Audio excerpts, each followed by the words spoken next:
What's going on? It's David West. I'm here with Ishan Rison.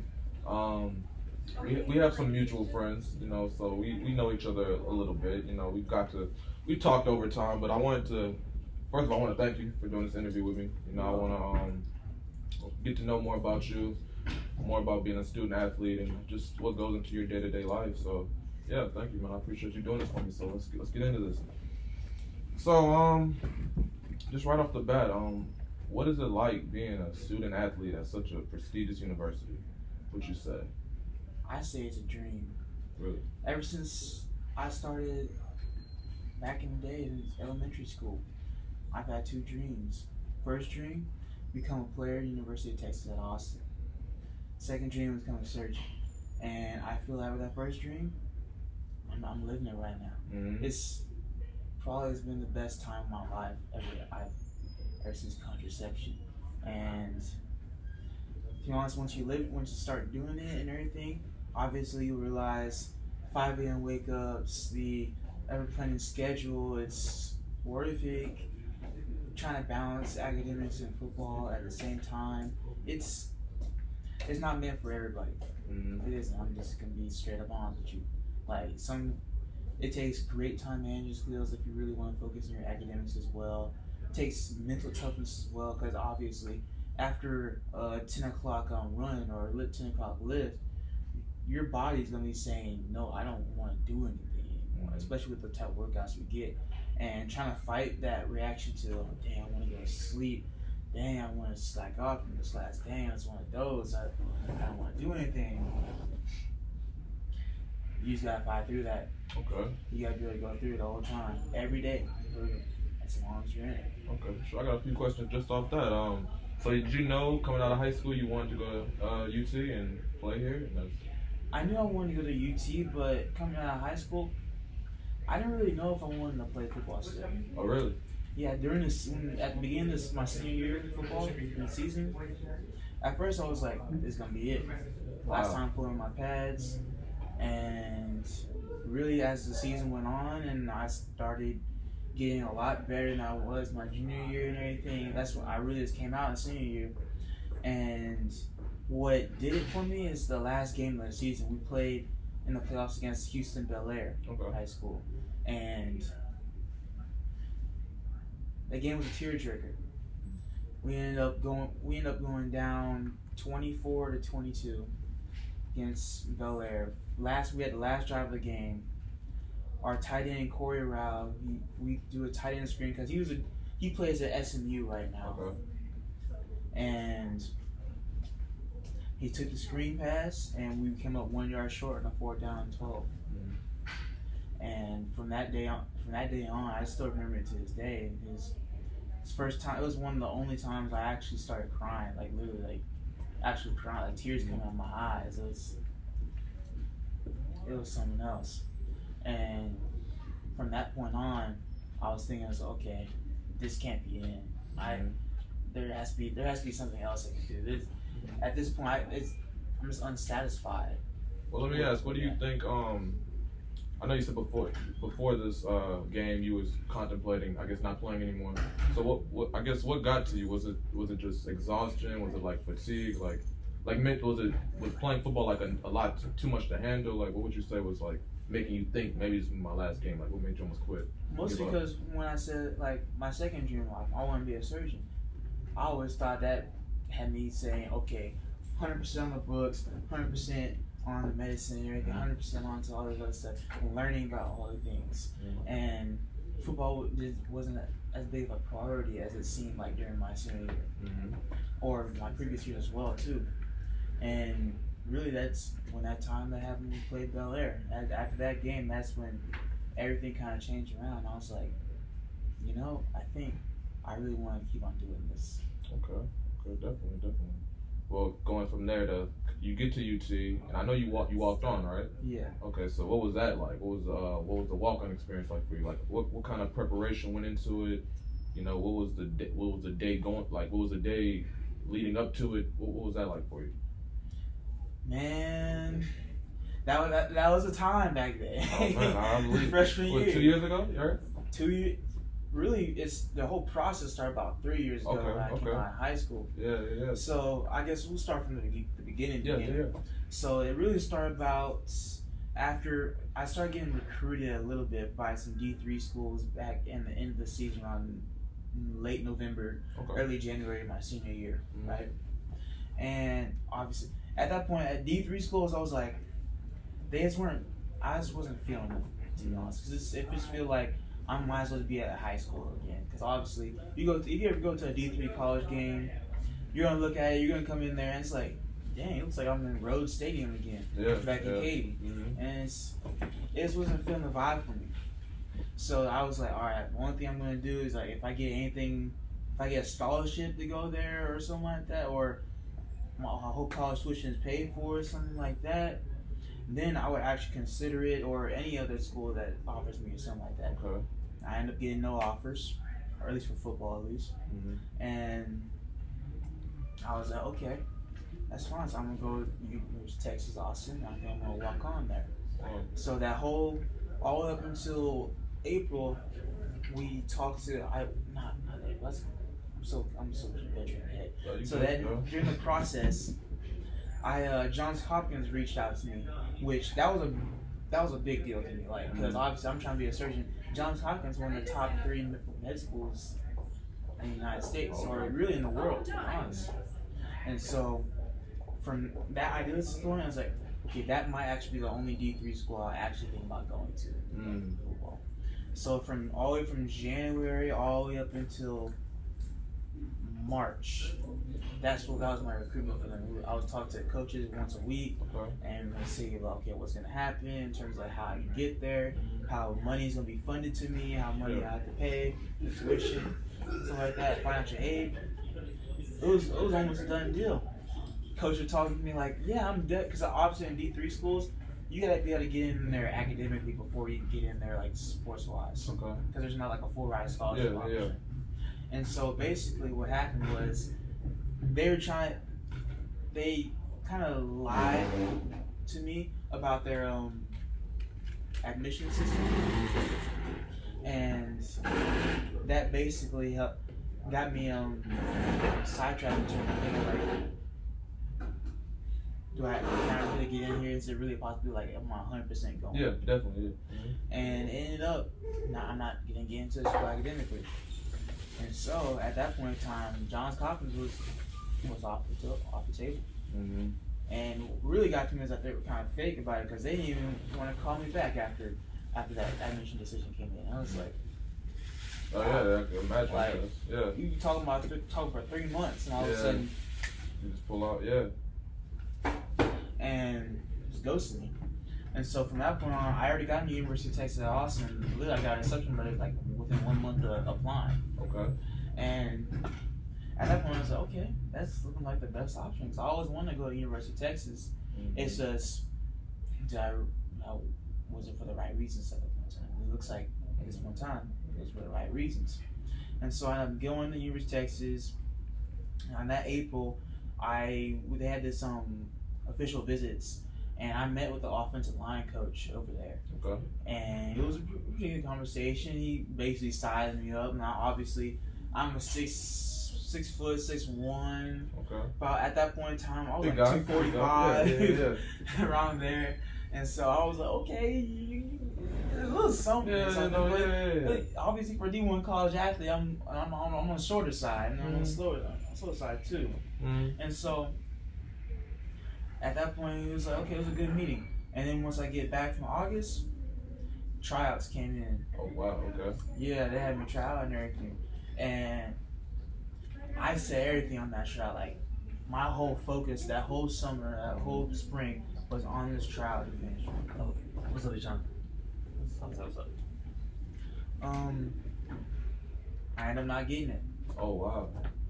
I ended up not being on the football team at that point in time, and I'm getting rejection.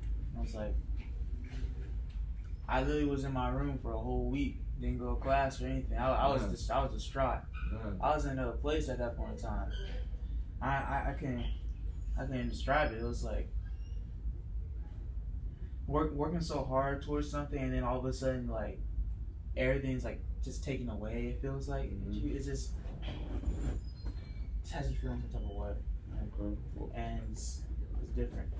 Well, let's go here. You know, obviously you did get on. Yeah. You did eventually make it, which is I'm happy for you. You know, and now that you're here in your second year again on the team, right? Okay, so what would you say your biggest challenges are? I say on the team on a day-to-day basis. Talking about in terms of student athlete portion, just be on the team. Let's go student athlete. The biggest challenge, I would say, is just overcoming that urge to just be wanting to be kind of like working like a regular student. Okay. Like, obviously, we're the ones waking up at 5 a.m. While everybody else is sleeping, you're putting in work. Yeah. You're putting in hard, diligent work on your body and your mind. Like, say, for example, even earlier today, 5:30, get up. Oh, even though the season's over, you're still. Yeah, we're still getting up every day. Oh my goodness. Every day. Jeez. And we been doing the split squats, we've been doing power cleans, Oh, man, all that stuff. And it's stress on your body. I can't imagine. The biggest challenge is really like just going through that and then having time and like being able to plan out the rest of your day to make sure that you're being effective Academically. and especially academically. Because if you're doing what I'm doing in terms of being pre-medicine at the same time and being on the football team, I'm 1 out of 2 or 3 people that are actually doing that in the team. And I would say kind of successfully. Okay. Yeah, most definitely.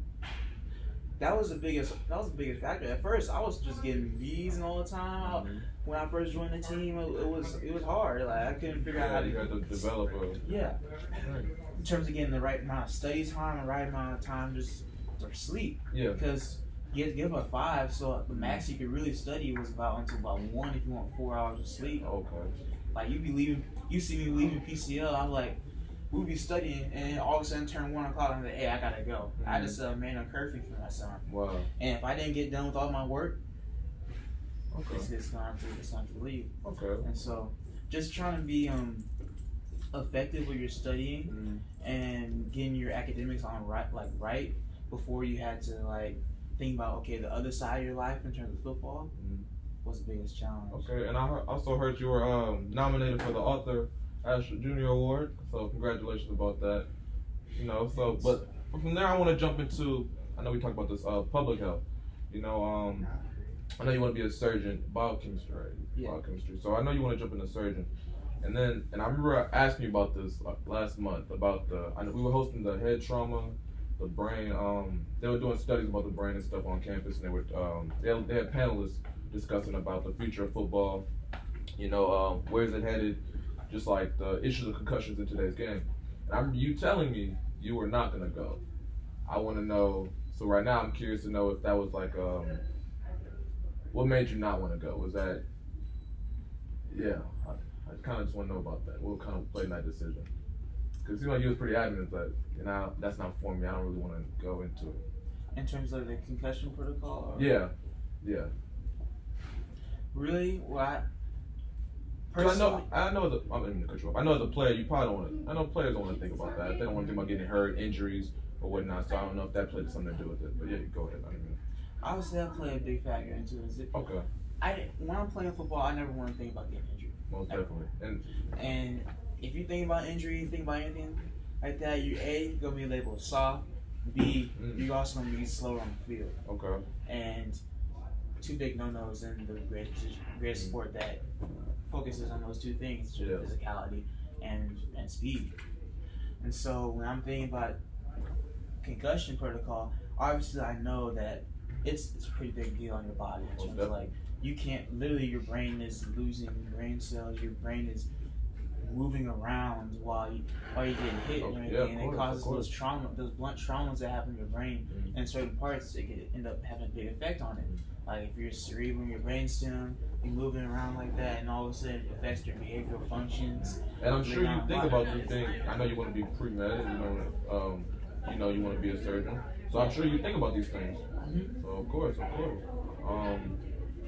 Let me ask: is this something that in the locker room, would you say you guys ever discuss just I guess maybe not because he said y'all don't talk about injuries or anything like that because you get labeled as soft.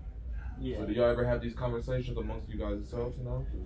I say not exact unless the person has actually like had a concussion or like, for example, we have one of our players. He got medically retired because of concussions. Oh really? Okay. This past year, and that was a big thing because we never saw that before. Literally, a dude has so many concussions that he literally can't play football anymore. Wow. Oh. And was that this season? That was last season during the spring. Okay. Wow. And that hits another way, but like we don't really talk about injuries or like concussions or anything unless someone else had a concussion at that point in time and they want to talk about it. And usually we just let that go by the wayside whenever, not just bringing it up. No, I understand that completely. So I kind of want to go into like maybe the future of football because of course we're trying to improve. They're doing the better helmets. They try to bring all these technological advances into the sport. Where do you think the future of football is going in your opinion? Do you think it's gonna? Because numbers are declining. Like I read an article about how participation in like high school football is like decreasing, and even though sports in general is increasing, people playing football is decreasing. So where would you say football is going in the future? Do you think people will still play? Do you think it will remain like the most popular sport? Just in your opinion. Personally, I'm in the middle. Like I'm scared about where it's going, and I'm also glad about where it's going. At the same time, I'll tell you why I'm scared. Mostly because, as you know, science. Obviously, I'm trying to be a surgeon, so sometimes it's kind of big to know about a lot of these things. Yeah. And like on a scientific side, if I was a doctor, I really couldn't recommend playing it. To be honest. Wow. Okay. Because literally, I'm like, why would you want that to happen to your brain? Because there's multiple cases like who is it? I'm forgetting the center from the Steelers way back when. They even had a show about it. Not a show, a movie about it. About concussion. Yeah, that's what it's called. For Will Smith. Okay. And that was real. Now all that stuff is not just like fake and brought up. That's all real in terms of like CTE will happen to you. It gets to a point where you'll lose memories of your daughter at some point in time, your granddaughters, your aunts, uncles from the past, your family, anything that you have really accomplished in life. So at that point in time, if you can't remember like your greatest accomplishment in life at the age of 65, 70, or even 55, so it just puts a big strain on you, man. Like, and then with football, it's basically the sport is the principle is literally hitting, and that causes your brain to have blunt force trauma every time you move, and you hit that at those high speeds. Because as you notice, people are getting faster and faster and bigger and stronger, and obviously, you know how momentum works. Mass times velocity is equal to both ways. So the bigger the person, the faster they're going, the more momentum's gonna go into the bigger crash, and your brain was going through multiple car crashes basically as much as possible and bouncing off through the skull. Well, I could tell you seem pretty passionate about this, and of course you should be. Of course, wanting to be a surgeon one day in your profession. Let me ask this last question: would you allow your kids to play? Personally, I would just because one, family history, two, my level of the game, and three, only if they want to do it. I'm kind of like how my father was. My father, he was a football coach and everything. We have a long line of football coaches in the Rison family. I didn't start playing until 7th grade. We didn't even think about kindergarten, little league, or anything like that. Only because at that point in time, I wasn't showing real interest in towards like getting into sports. I was one of the dudes playing Pokemon or something like that in video games. And I never really showed real interest into playing the sport. And that's how I would be with my kids. Like, if they wanted to play it, I'll let them play, and I hope they work their best at it, because at the end of the day, it's not me that's out there, it's them, and if they want to do it the best they can do, and they want to make those decisions for life, they go on ahead. I'll support them all the way. Okay, I agree with you. Last thing I want to talk to you about is we talked about before we got started equality. You know, you just you said about I guess the average student doesn't view the athletes as they don't view you guys as students. Like they view as, I guess, dominant, maybe even I was talking to another athlete, maybe even hyper masculine, you know, those type of issues. What would you speak to in terms of equality, the issue of equality? Is that something you've experienced? Is that something you could speak on? It really depends on like how the community is. I say for at least the UT Austin, we actually experienced this last night. I was with my friends during basketball. We went out to some sorority party over there, and there was some us pancakes. And us three walk in, all of a sudden, all these white girls and everything, they're freaking out like this. Kind of like that. Yeah. And we was like, okay, we were just trying to get our pancakes like all the other mind your own business, you know? And so it's kind of like sometimes people view us as people like higher than the regular student. Okay. Which to be honest with us, we want to be viewed as the regular student. We're student athletes. We're called student athletes for a reason. Student is before athlete. Most definitely, yeah. And so we would like to be treated as such, to be honest. And then, especially with some people, how like, what's the word? How they're kind of sad that, at least this debate comes up, how multiple resources being used towards the sports programs instead of like anything else at UT. I view that as, I say it's an ignorant argument, because to be honest with you, in terms of the university, who's making more money for the university? Say for example, Zion Williamson. He made sales for between the Duke and North Carolina game. It was $2,900 tickets. Yeah, I was gonna say, yeah. Because of him. Most definitely. He and RJ Barrett and Cam Reddish and the whole crew, to be honest.